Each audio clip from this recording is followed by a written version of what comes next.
The Dominican Republic is a country of contrasts. Incredible beauty set against devastating poverty. The poverty is far removed from the areas tourists see. On the country's east coast, luxury resorts dot the landscape set among some of the world's most stunning beaches. But ask the locals and they'll tell you their reality is worlds away. The average farm laborer makes about $5 Canadian per day, less in the sugarcane fields. The tourism economy helps, but many barely survive. The locals will tell you the real Dominican is here, a few hours north of the capital of Santo Domingo, in these mountains. That's where the Dominican paradox is on full display. Rundown shacks with million-dollar views.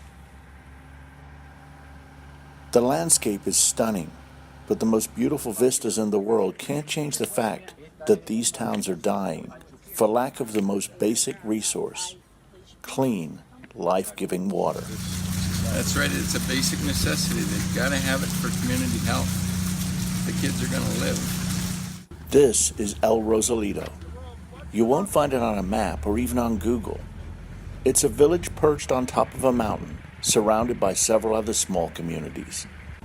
Deeded to its residents generations ago, the Dominican government promised during an election year to bring water lines in, only to pull that commitment after the vote.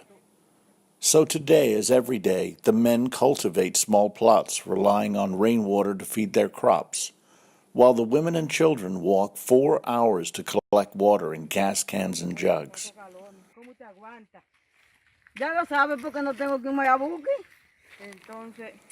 The fortunate have donkeys. Others carry what they can by hand, enough for only the most basic needs.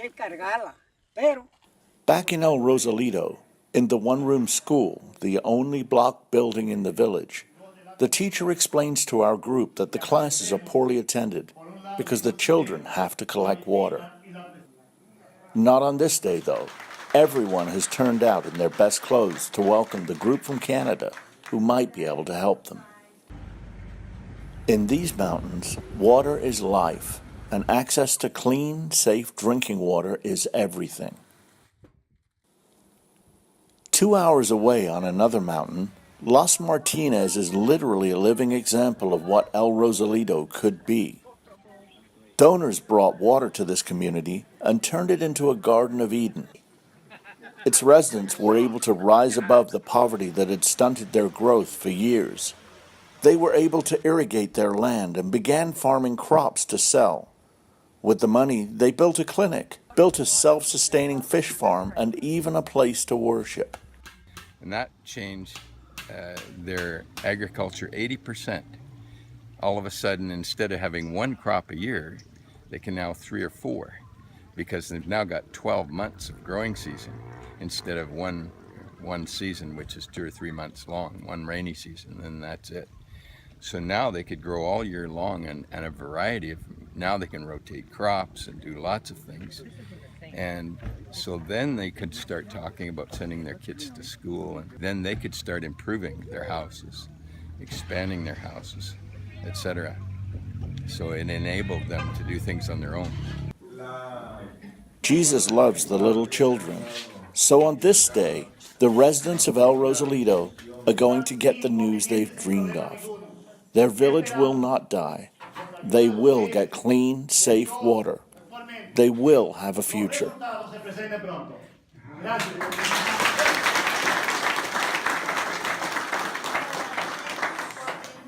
As part of the agreement, they'll do most of the work themselves, digging 5.5 kilometers of trenches to accommodate pipes, cisterns, and pumps. And to celebrate, a simple pleasure that we take for granted, a pleasure that some of them have never experienced. One more. Oh, look, ice cream. Look. We're going to go. So as you sit here today, know that the men and women of El Rosalito will spend the next 2 years working hard, digging trenches. Now we're asking you to dig just as deep. It will cost $180,000 to complete this project, and that's a lot of money. Until you consider That's just $360 for each of the 500 residents who'll benefit. Please help, because water is life.